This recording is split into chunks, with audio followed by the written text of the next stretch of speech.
The G7 leaders, including the US, Japan, Canada, France, Germany, Italy, the UK, and the non-member organization of the European Union, are set to meet in Fasano, Italy from June 13th to 15th. The summit focuses on the Ukraine war and aims to assist Ukraine, impose further sanctions on Russia, and address issues related to migration and climate change.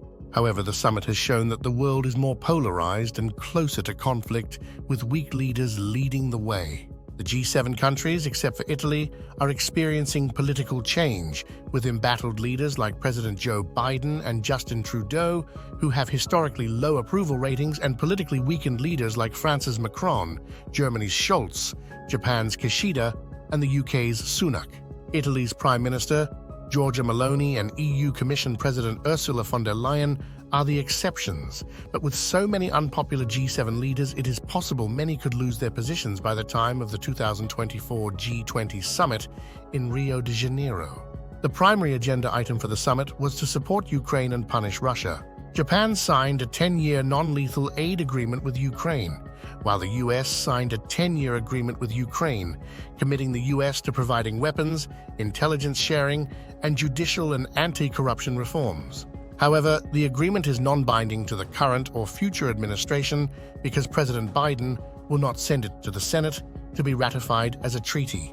The G7 leaders have agreed to support Ukraine with a $50 billion loan, likely to be paid back using the interest from $300 billion of Russian assets frozen by the West.